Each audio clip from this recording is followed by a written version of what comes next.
we are here for the Masters, so let's get into it. All statistics provided tonight and every night are from fantasynational.com. It is the best tool out there for your money. It's going to make you a much smarter gambler and a much better DFS player. Go check them out. It's simply well worth your investment.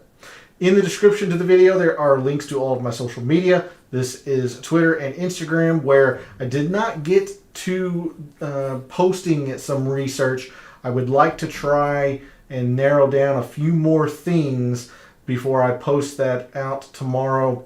But I was live this morning over on Twitch, did some research. So if you wanted to see that, you can go give me a follow over there.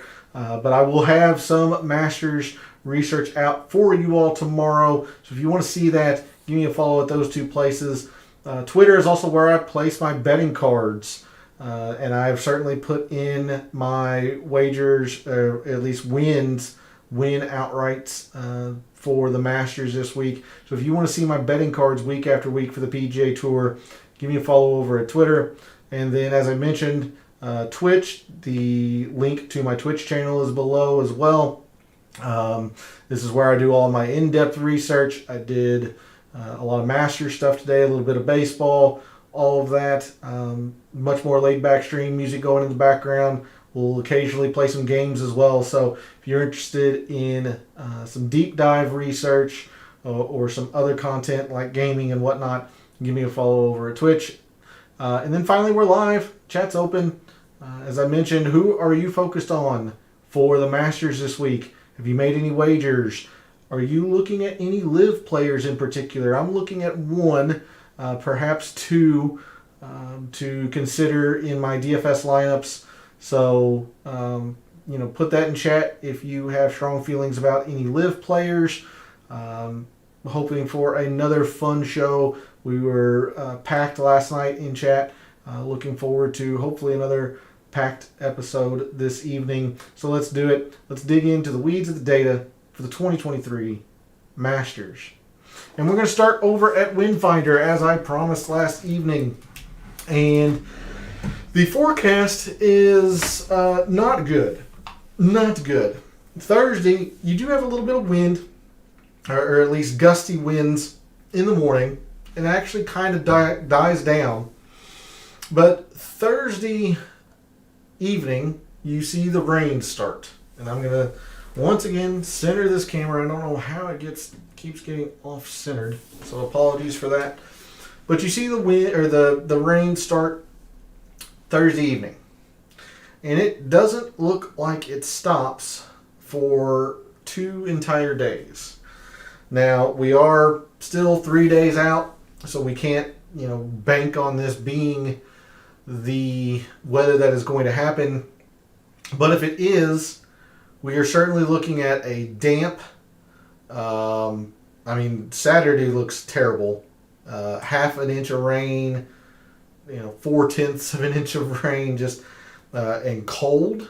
Apparently this is a cold front coming through with, temperatures in the 50s at most.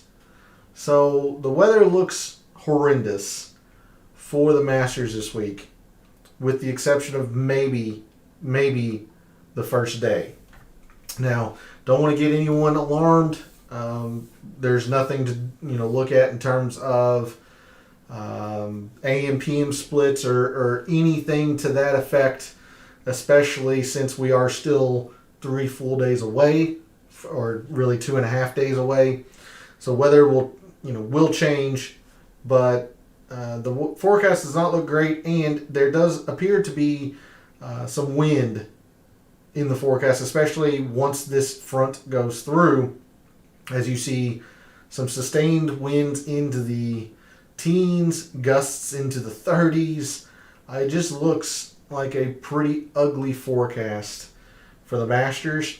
So with that, we're going to move over to Fantasy National, and going to need to back the timeline out to the beginning of 2022. We're going to look at some wind metrics to start off the evening.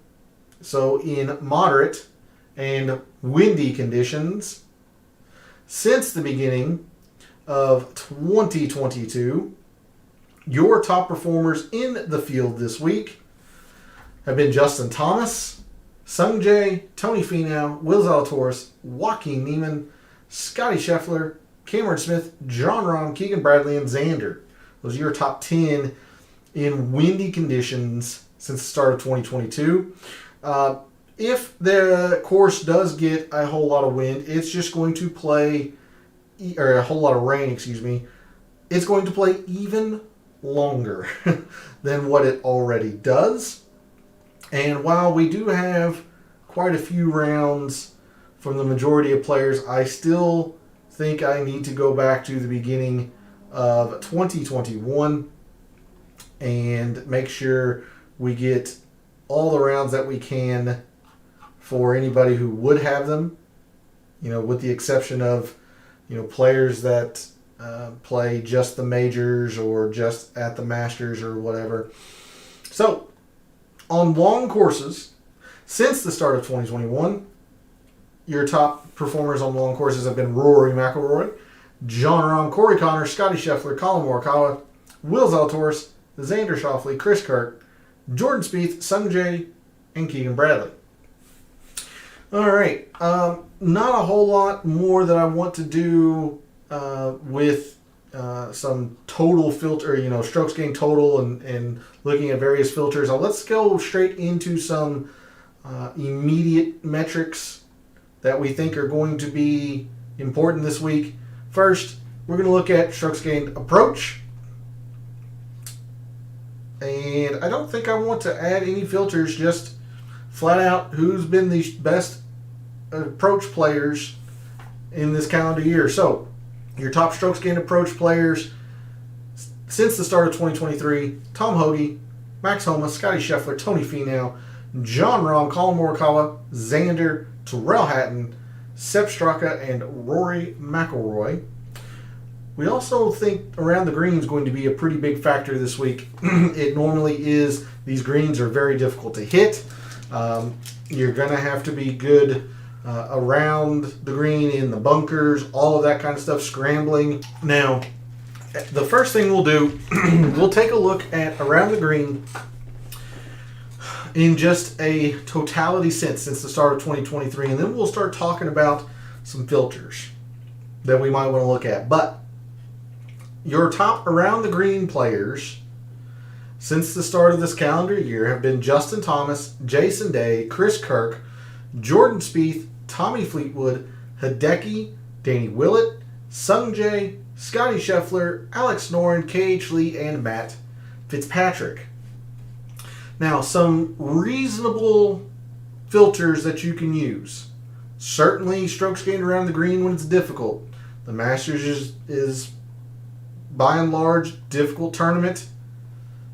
So your top strokes gained around the green players when a round has been difficult since the beginning of 2022. Tommy Fleetwood, Chris Kirk, Billy Horschel, Jason Day, Jordan Spieth, Taylor Gooch, Sung Jae, Harold Varner III, Danny Willett, and Siwoo Kim. We can also look at some bent greens, and particularly fast and lightning bent green around the green performance. Since these greens are notoriously fast, we know that they're bent. So, oh yeah, look at Tagala. He's got 40 rounds. Let's see what tournaments are fast and lightning bent. The Byron Nelson, the Colonial, at Colonial, Charles Schwab, obviously the Memorial, RBC Canadian, John Deere, fast, okay, 3M, Rocket Mortgage, but we saw, at least in terms of just lightning, it's really just the Memorial here, maybe the CJ Cup, and all that kind of stuff.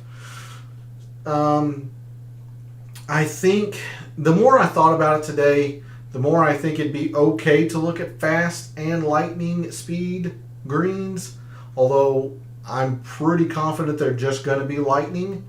But again, with all this rain, you can see the greens perhaps slowing down a little bit. So your top performers around the green on fast and lightning bent greens have been Jordan Spieth, Cameron Young, Shane Lowry, Siwoo Kim, Cameron Smith, Justin Thomas, Tony Finau, Harold Varner III, Charles Schwartzel, and Jason Day. Now let's compare that to the putting, as putting is going to be a decent factor as well. We're going to want to look at stroke gain putting, 3-putt avoidance, all of that kind of stuff with this same bent or fast and lightning bent greens. So the only player that's top 10 in both around the green and putting, or top 10 in short game in this or with these filters, is Tony Finau. 7th around the green, 6th in putting. You do get an honorable mention from Jason Day, 10th and 11th.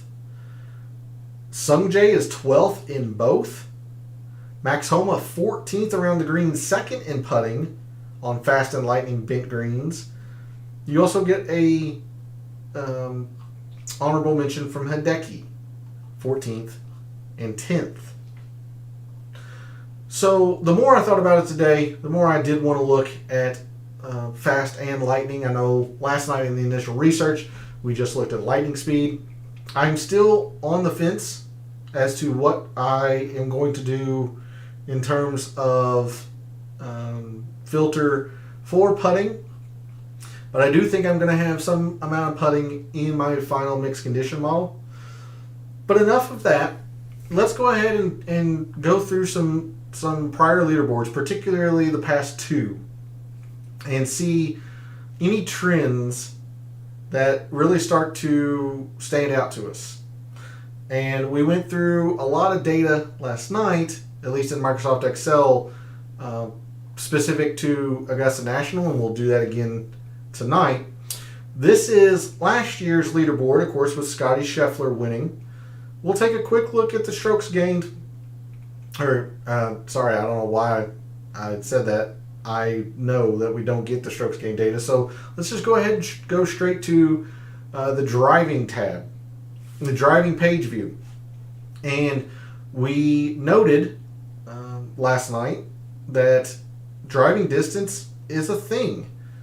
You see, of your players that finished in the top 10, you really only had one very poor in terms of driving distance. This is Morikawa's never going to be long off the tee, but he was even close to field average. And Sung Jae, minus 6.6 over 2 days, pretty close to field average. Or excuse me, over 4 days, pretty close to field average. So distance is a decent factor here, and you have, of the players that were exceptional at distance, they all finished inside the top 15. You do have a miscut from Bryson. Your winner was fairly high up here, maybe 15th, 18th or so. So the top, roughly 18 to 20% of the field in terms of distance. Now, fairways, not so much.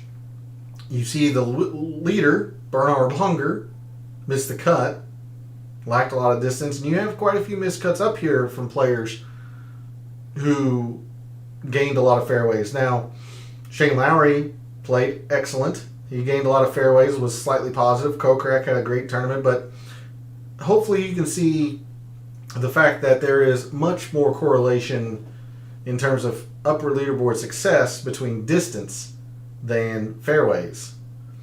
Where we're going to be looking a whole lot this week is in greens.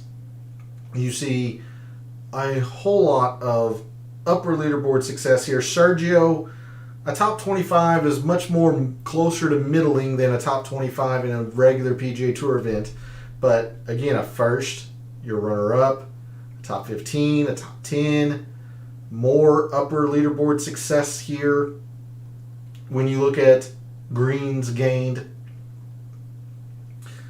And you had one player that was very close to field average in greens, for your top 10s. And I think I'm just going to be looking at top 10s since this is such a small field. Don't think I want to go too far down the leaderboard, but only one player was very, very poor, and he wasn't even really terrible at greens. It was JT. If we look at 2021 and go to Hideki, and throughout my research today, Hideki's year stood out more and more like an outlier. You see the propensity of all of the players that were negative in terms of distance, and in fact, Hideki was pretty darn low in terms of distance. Evening P, thanks for jumping into chat. Hopefully you are ready to narrow down your player pool for the Masters this week. Have you made any wagers? Who are you looking at? And don't know if you caught the intro, but I am coming to you live while I have an outright wager on the line. That's right, I have a win ticket live for the National Championship. So I am a pretty big Connecticut fan tonight. Hopefully they come through, and that will give me just that much more bankroll for the Masters, or rather not it be the case, but it does provide some protection in case the Masters doesn't go my way. But thanks for jumping in chat. Appreciate it. Like I said, the more I looked at the 2021 Masters with Hideki winning, it looked like an outlier. Now, not a lot of these players are deep into the negative. Let's go Yukon. Merck! Haven't seen you in a long time. Thanks for jumping in chat. Glad to see you back at it. Yes, let's go Yukon. I have that win ticket live that I placed before the tournament started on Connecticut, so really hoping that pans out. I do like the Cantley suggestion, but we'll go into a lot of the players throughout the evening, but I do like the Cantley suggestion. So distance a little bit more lackluster in terms of correlation, but this was a pretty big outlier throughout the years. But even with that said, the greens are still a huge factor, humongous factor of success here at Augusta National. You had this is really a clunker of a made cut from Tommy Fleetwood, but everybody else was inside the top 20. Your winner was very high up here. Third, second, eighth, third, top 10, top 20, top 5, top 10, winner. Greens and regulation is going to be the focal point of this tab this week for the Masters. So with that, we're going to look at this at quite a few different angles. Didn't want to add the average speed filter or the Velcro. Apparently I'm just going to click all the green speeds, all of them, all the time, whatever. Damn it. All right. First thing I'm going to do, let's just take a look at greens just in general. So your top greens in regulation gained players since the start of this calendar year have been Scotty Scheffler, John Rahm, Corey Connors, Tony Finau, Sepp Straka, Gary Woodland, Jason Day, Patrick Cantley, Max Homa, and Tyrrell Hatton. So there you go, Merck. There are your two shouts that you've put into chat. Corey Connors, obviously an exceptional ball striker and coming off his win. Jason Day's had a resurgent year, all that type of stuff. But let's start looking at some different filters. And again, I'm going to look at, let's look at difficult. So when a round is difficult, who can still hit greens in regulation. So your top greens gained players when a round's difficult. And I'm backing that timeline out to 2022. Your top greens in regulation gained players, Scotty Scheffler, John Rahm, Corey Connors, Tony Finau, Rory McIlroy, Sung Jae, Max Homa, Xander Schauffele, Shane Lowry, and Gary Woodland. So quite a bit of overlap here. Obviously, Gary Woodland, Tony Finau, Corey Connors, Rahm, Scheffler. Cantley does fall off from the top 10. In fact, he drops to 20th when you use the difficult filter. But let's look at some long courses as well. And again, with the amount of rain that's in the forecast, this could really, really emphasize the length of the course at Augusta National, because you don't generally get a whole lot of run out already. And if the course is indeed soft, it's just going to emphasize the length of the yardage. So your top greens and regulation gained players on long courses since the beginning of 2021: Corey Connors, John Rahm, Rory McIlroy, Colin Morikawa, Justin Rose, Will Zalatoris, Scotty Scheffler, Charles Schwartzel, Bubba Watson, Shane Lowry, Mito Pereira, and Kurt Kitayama. All of them essentially tied for 10th. I know P was here last night, so he is aware, but Mark, if you aren't aware, Aaron Wise has withdrawn, citing mental health issues. That's why I skipped Aaron Wise. So there's a look at greens and regulation gained and your top performers. We can also look at some driving distance. Definitely going to need to have some distance. We just saw that in the previous leaderboards. Fairways aren't really that big of a deal. You can hit fairways, but you just have to have a lot of length here. So your top driving distance players. In fact, let me reset this. I don't think I want to use any filters for this. I don't think. Let's just look at driving distance in its purest sense. So since the beginning of this calendar year, your top driving distance players: Cam Young, Rory, Keith Mitchell, Gary Woodland, John Rahm, Cameron Champ, Will Zalatoris, Scotty Scheffler, Sam Burns, and Victor Hovland. So that's where my focus is going to be this week in this tab: distance and a whole lot in greens gained.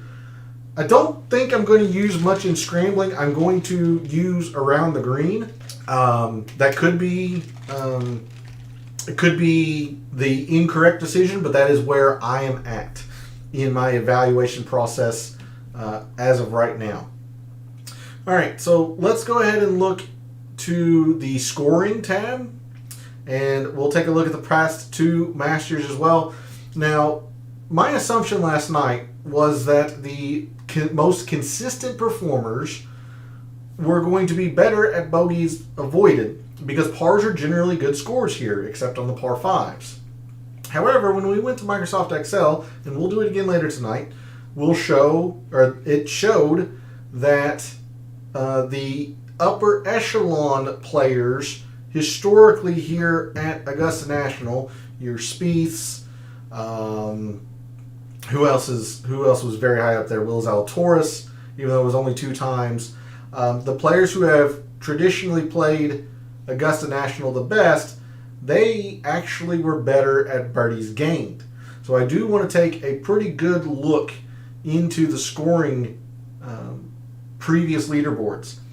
So again, just going to look at the top 10 because of these very small field. Pretty even. You do have one player that's negative in the birdies gained, whereas nobody was in the bogeys avoided. So again, showing what I thought the more consistent success would be in the bogeys avoided. But Cameron Smith, Scotty Scheffler, Will Zalatoris, these are some large numbers in the birdies gained. So we'll take a quick snapshot here. 316,868 in terms of finish. Bogey avoidance 3,214, 114.3. So again, for your upper leaderboard finishers, it was birdies gained.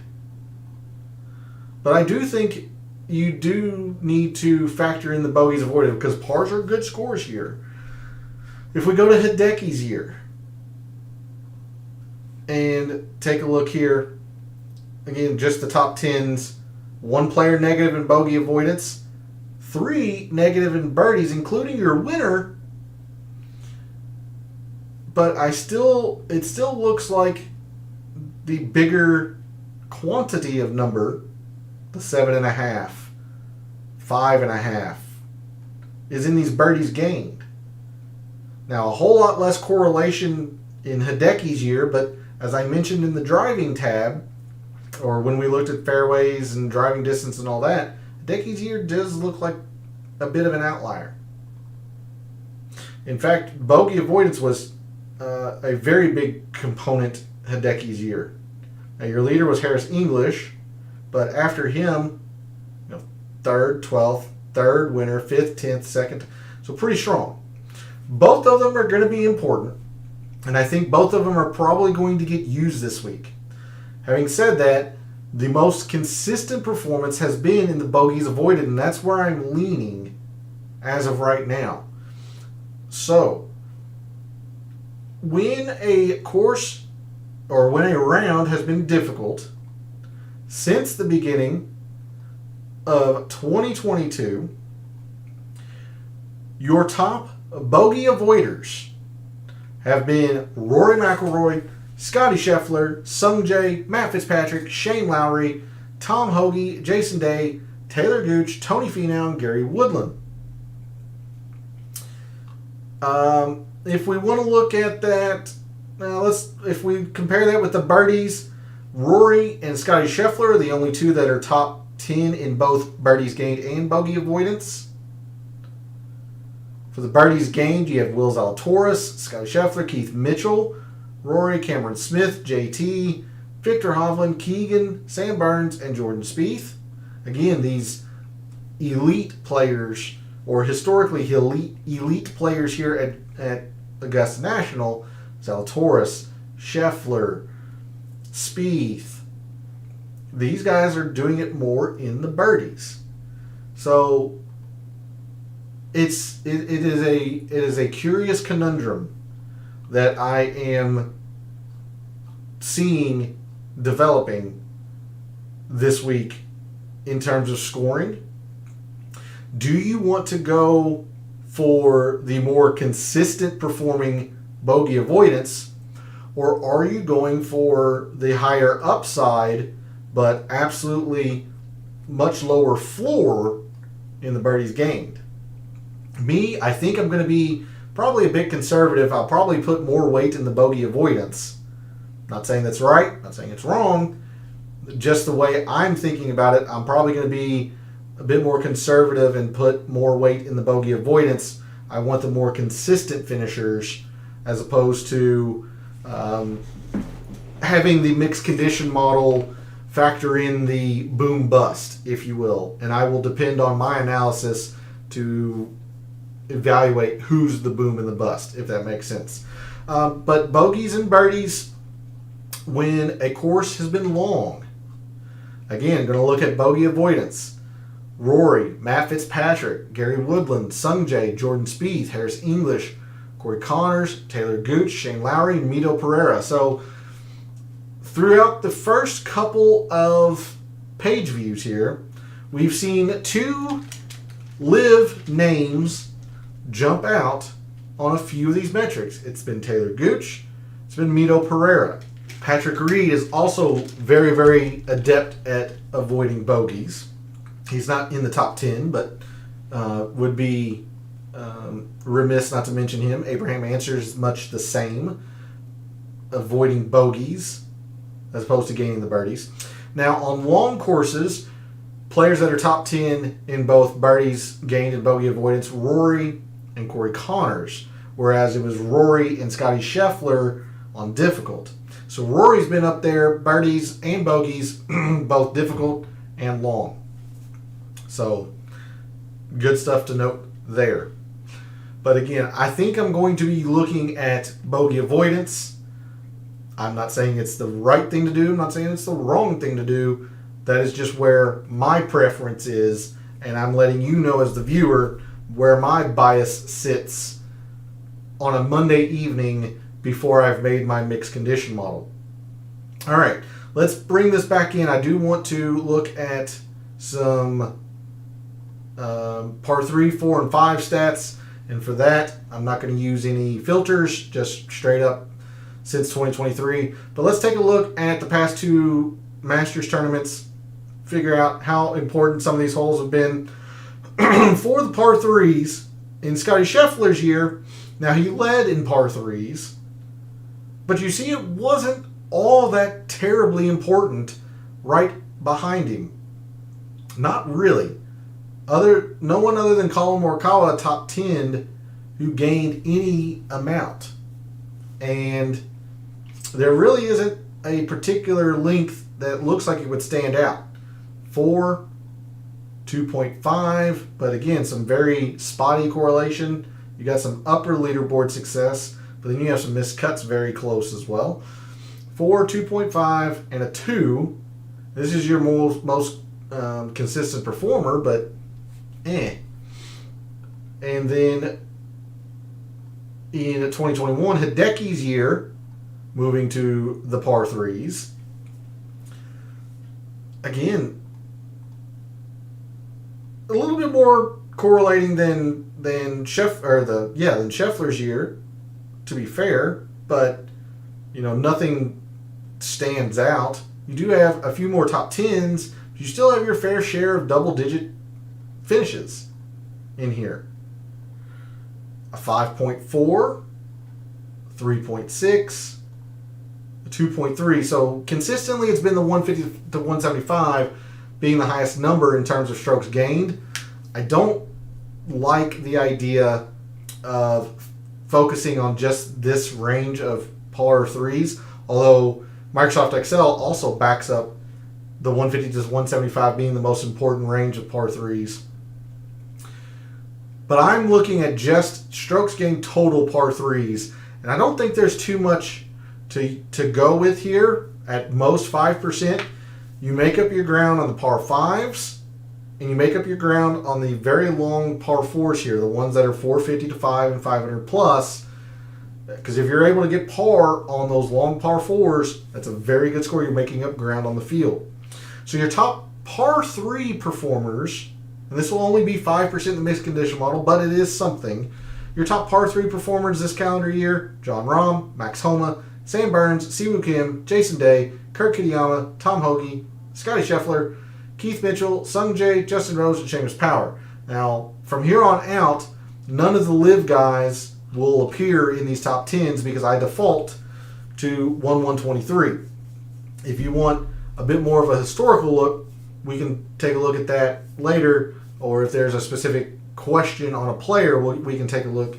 But I'm just going with 1/123 as my default when I look at pars 3s, 4s, and 5s. But that would be an interesting question that I would like to pose to chat. What are you all doing with the live guys? Are you ignoring them? Is there anybody that you might be keyed in on? How are you all treating the live players? How do you expect them to do? All that type of stuff. But there's a look at the par 3s, par 4s, and we'll really show the emphasis of these 450 to 5 par 4s in with your top 10. Now the 400 to 450 don't have anybody negative, but when we sort on the actual range, you'll see just how important it is. But I mean, look at the sheer number in these par 4 or total par 4. I imagine these numbers won't move or get jumbled in order too much. 2, 6, 1, 3, 6, 10, 3, 5. You see just the importance of the par 4s. 400, 450 is a 5.2, but a little bit shaky in terms of correlation. Now your winners very high up here, sure. So you have a missed cut. You have another missed cut up here, fairly high. So a little bit of boom or bust here in the 400 to 450. Whereas the 450 to 5, a little bit more success, I think. Just take a casual look. Justin Rose is here. What's he, about 9th? 10th? Abraham Answer was 7th. in terms of in this length. So, okay. 10-2-3, 10-3-5. Yeah, 23, 30, 30, 14. So even from last year, the 450-5 is the more important range. And you got the higher number here, 8.2 versus a 5.2. We look at Hideki's year. Sorry, mine went blank for a second. Look at Hideki's year. Again, not a lot negative in terms of the 400 to 450, but the higher numbers appear to be in the 450 to 5. You have a 4.5. All right, that's pretty strong at the very top, 238. But you have, again, just more consistent success in the 450 to 5. More consistent success. A 26, a 34, a 40, when we saw a 46 and a miscut very high up here in the 400 to 450. Whereas the 450 to 5, yeah, you have a 26, you have a 26 and a 34th, but you don't have a miscut until you scroll.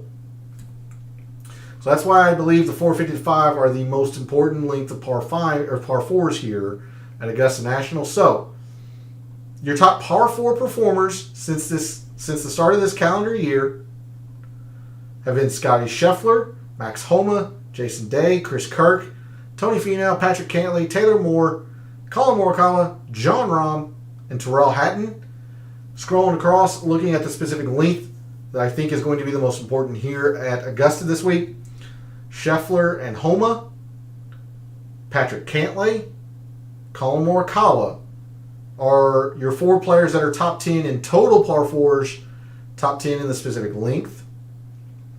Now, you get quite a few honorable mentions here. We'll give one to Tony Finau and Chris Kirk, 5th and 16th, 2nd and 14th. Sahith Theegala, 17th and 9th. Sepp Straka, 18th and 6th. So you get some honorable mentions here, but those 4 players, Colin Morikawa, Patrick Cantlay, Max Homa, and Scotty Scheffler, are your 4 players that are top 10 in both total par 4s and in the specific length here at Augusta. And that's why I was pretty heavy, or, I really emphasized your shout on Patrick Cantlay, Mark, that I really like. I think he might be getting slept on a little bit. Granted, I haven't looked at any of the projected ownerships or anything like that.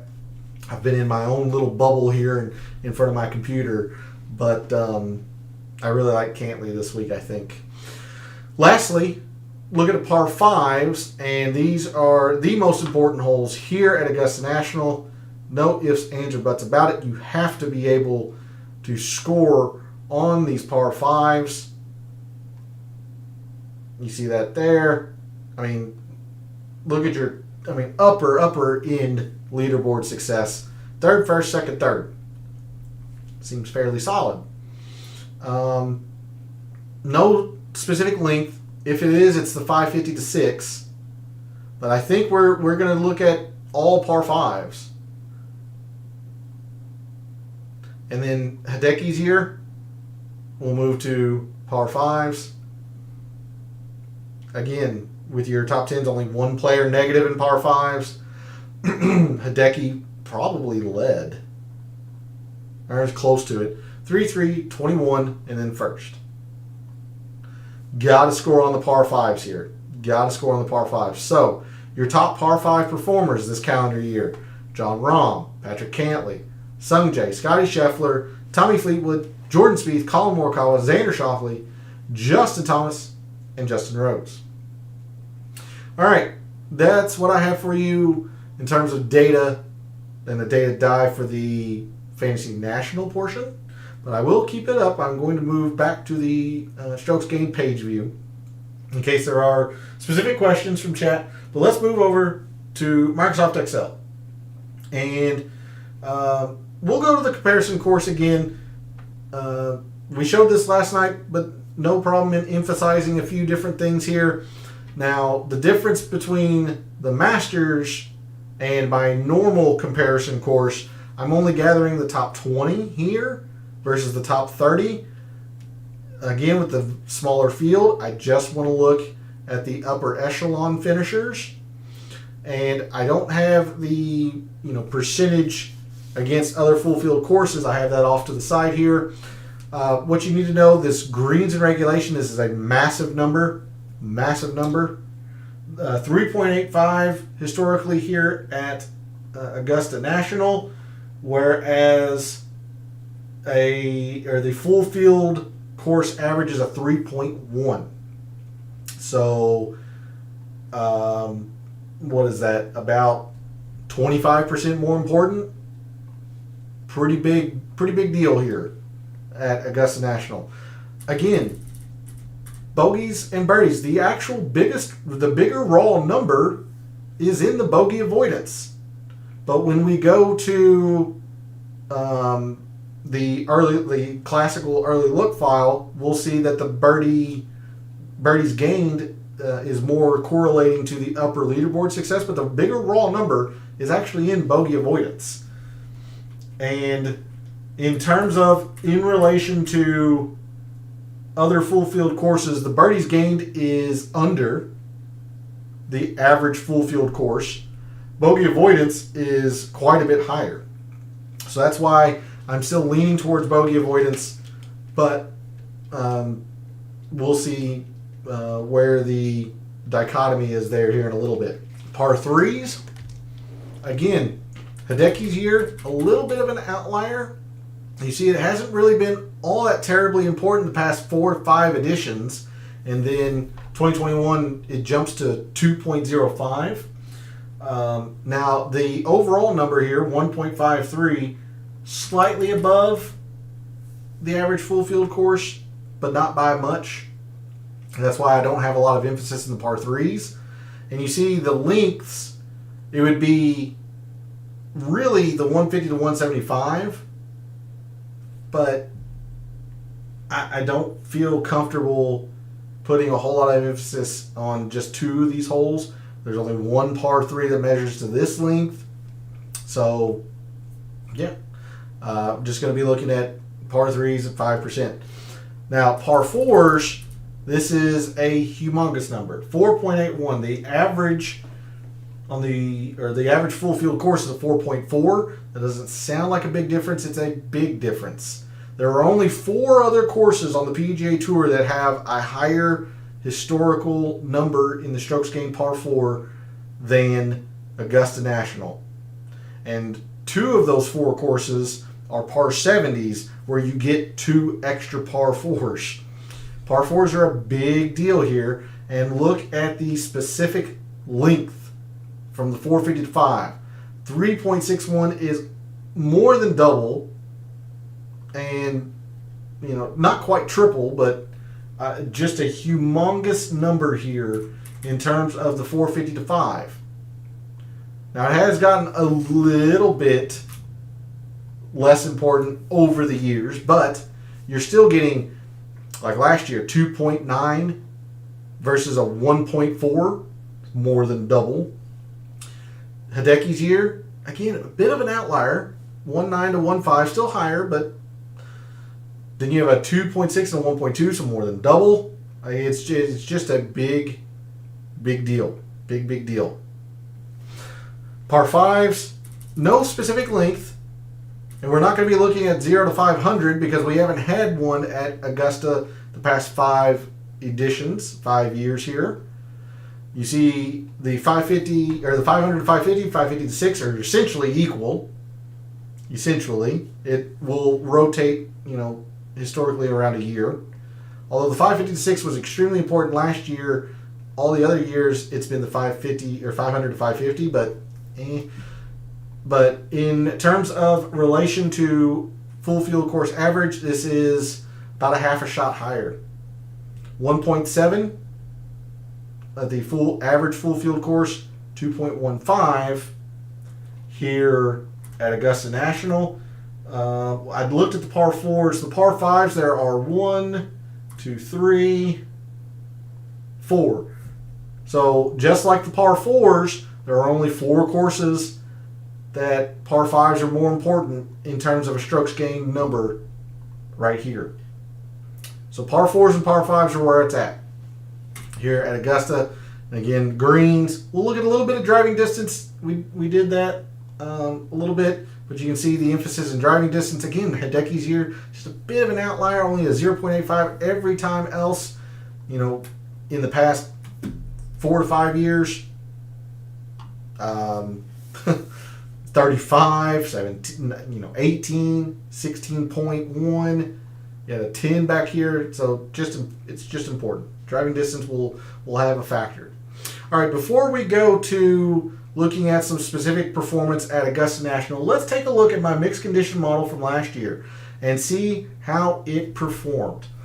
I'm going to look only at the top 15, again, with just the lack of players in the field, smaller field.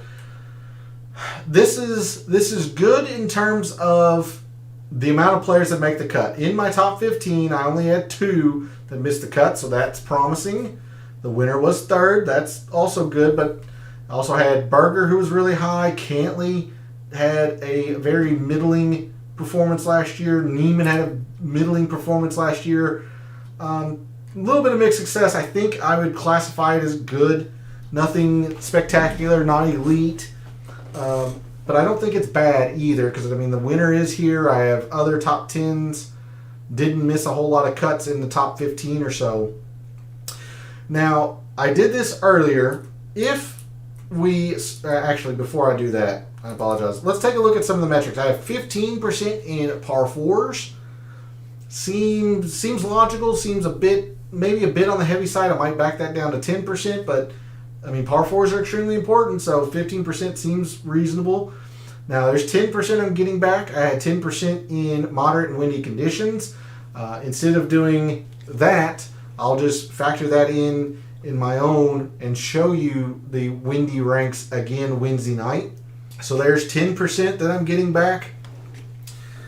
I had 10% in bogey avoidance when it's difficult. That makes a lot of sense. You could also argue for bogey avoidance on long courses. I generally like to match metric with filter, so scoring and scoring. Greens when it's difficult. You can also argue greens when it's long, but I had 10% there. Oh, actually, there you go. I had 20% in greens, split 2 different ways. Now, I don't know if I like that idea or not. I think I would want to choose one or the other if I am going to do that this year. So I will be removing one of these 2, but with the heavy emphasis on greens, that whole 10% could just go into the other category. I don't know which one I'm leaning towards yet, but I'm pretty darn confident I'm not going to go with greens both difficult and long. I did have 10% in 450 to 5. Again, the heavy emphasis on those holes. 10% par 5s, I think that's a little bit light. Probably should be 15% because they are the most important holes here at Augusta National. There's 10% more I'm getting back. I'm not doing anything with strokes gained total difficult, strokes gained total long, but I did factor that in last year. 5% driving distance seems reasonable. You could even argue 10%. 5% in par 3s. That's a complete running it back essentially. That's what I'm going to be doing again this year. 5% in total par 3s. And 3-putt avoidance. I put with lightning speed greens, not necessarily just bent, but just lightning speed greens. Don't know if that is correct. Probably should do bent in there somehow, some way. But I did factor in 3-putt avoidance, and I'm going to want to do that again this year. All right, if we were to sort on the leaderboard, meaning putting Scotty Scheffler on the top line, Rory here, Cameron Smith here, on down the list, going in order.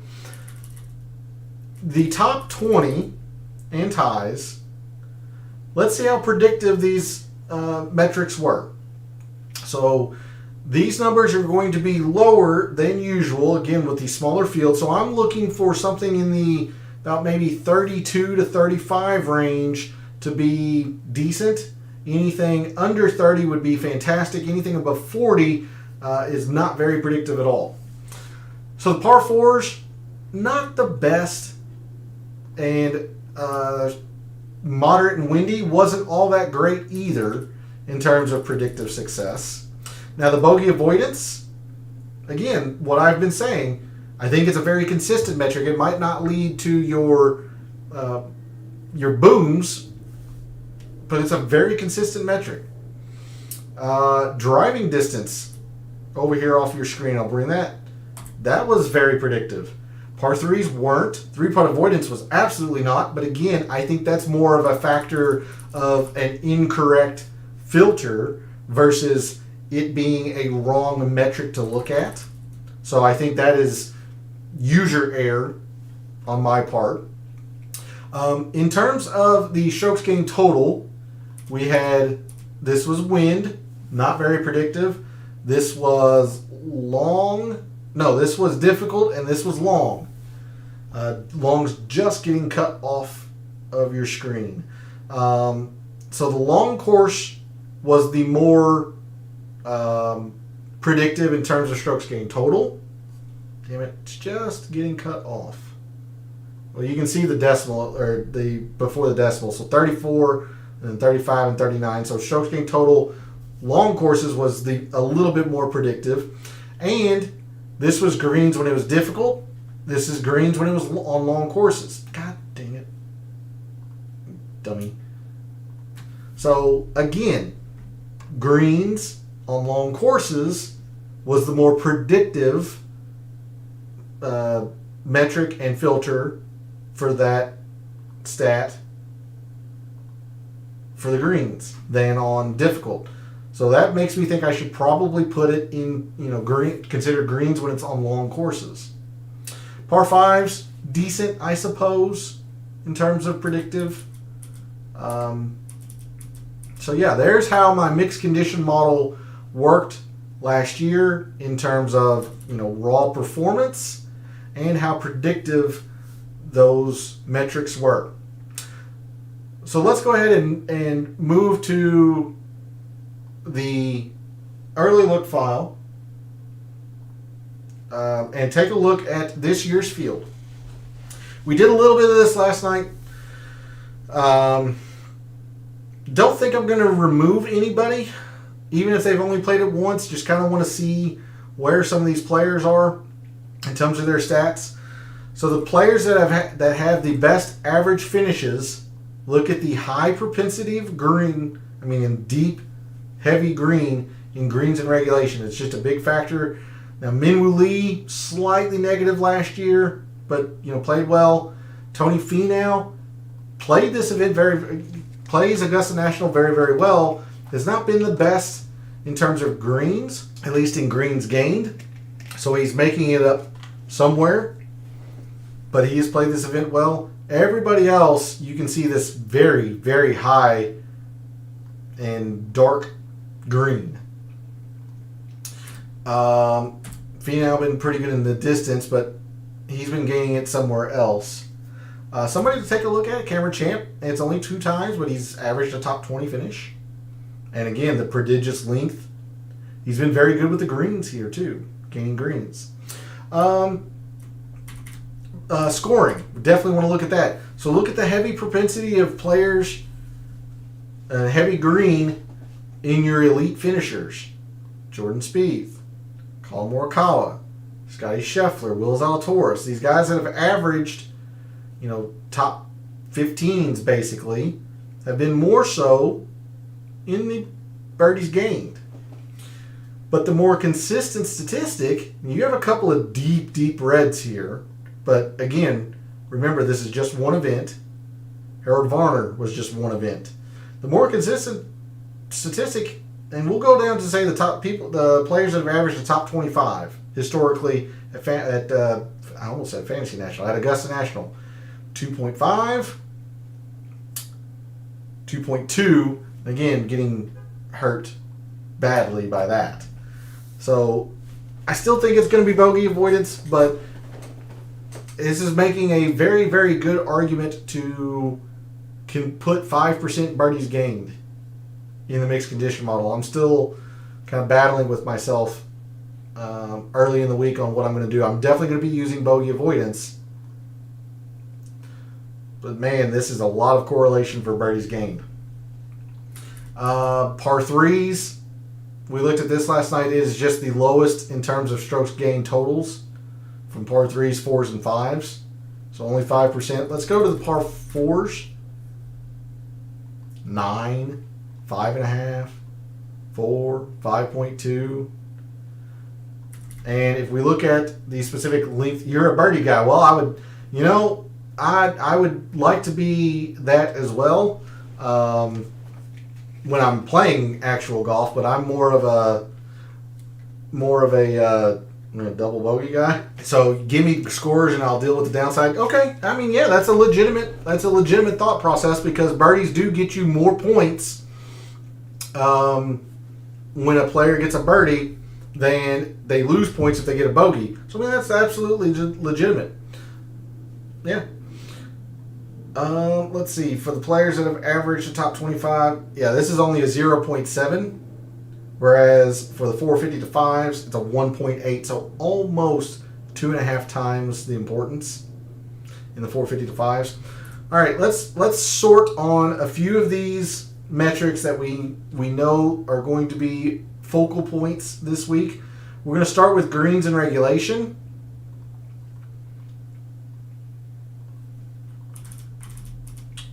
Greens regulation.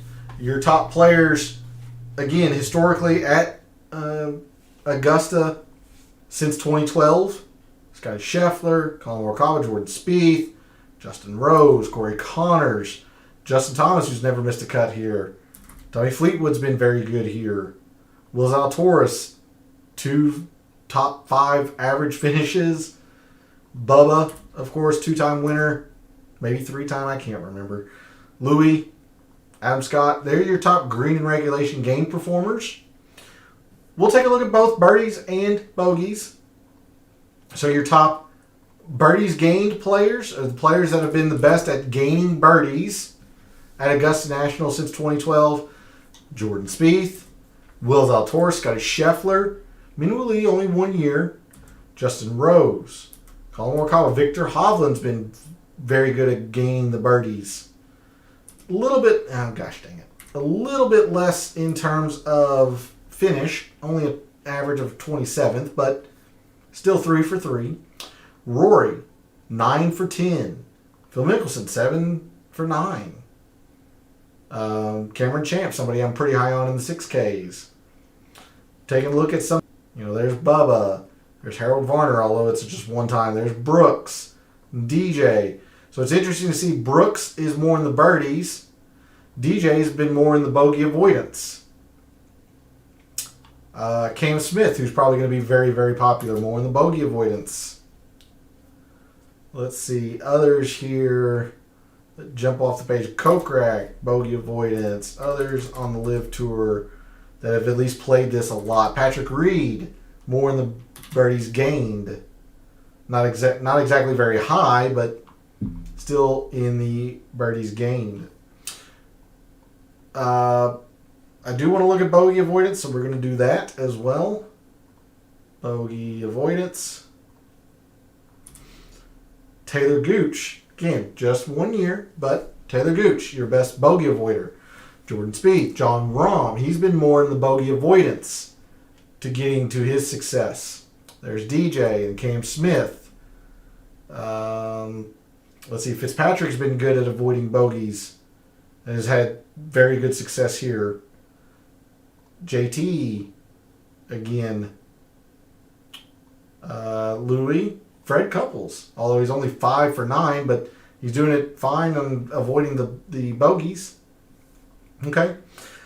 We'll round this out with 4s, 5s, and the specific length of par 4s. So, top strokes gained, par 4 players here at Augusta. There's Will Zalatoris, Jordan Spieth, Justin Rose, John Rahm, Louis, very high. Sepp Straka, 1 year, but played it well. Scotty Scheffler. Hideki, winner. Seamus Power, only 1 year, but played it okay. Harold Varner. Adam Scott, 10 for 10 in making the cut. Although we did see last night over on the tournament history tab, or the strokes gained total tab, he's one of the worst in the past 5 years here in terms of strokes gained total. Oof, sorry. Oh, that felt better. J-Day, been pretty good at par fours. Justin Thomas. Kevin Na is another live guy. Might be getting slept on a little bit. He's played very well here, 7 for 8. Average finish of 33rd. It's not all-inspiring, but again, 7 for 8. I do want to look at the specific length of par fours, so 450 to 5, and then we'll round it out with the par 5. So of the specific length of par fours here at Augusta National, Keith Mitchell, a very middling to clunker finish, but played them well. Justin Rose, Louis, Jordan Spieth, Adam Scott, Will Zalatoris, Colin Morikawa. There's Cameron Champ again. Seamus, Bubba and Rory, Tommy Fleetwood, El Tigre. I think even me, I think I'm going to have some El Tigre. I'm going to have to use El Tigre in a lineup, I think. He proved me wrong last year in making the cut, and he's in better health this year than he was last year. So I think, and he'll probably be pretty popular, but a little bit of sentimental there. But I think I'm going to have some El Tigre exposure when I normally don't. Finally, we'll look at par 5s here. Your defending champion is leading in terms of strokes gained par 5. Tony Finau, who's been very good here. Very good at par 5s. Victor Hovland, 3 for 3. Sam Burns missed the cut, but he did take advantage of the par 5s. Jordan Spieth, John Rahm, Rory, Keith Mitchell, Kokrak. Interesting enough. There's DJ and Brooks and Bubba. So the live guys. That is what I have for you in terms of a data dive show. I'll stick around for a couple of minutes if anybody has any questions specific to a player or a statistic or anything like that. Let me sort this back on the average finish for you. But in the comments, let me know, who are you thinking about using? Have you made any wagers? Are there any live players that you're going to be looking at using? Any amateurs that you're going to be looking at using? I won't be using any amateurs because we don't have any data on them. But if you have strong feelings about an amateur, put it in the comments.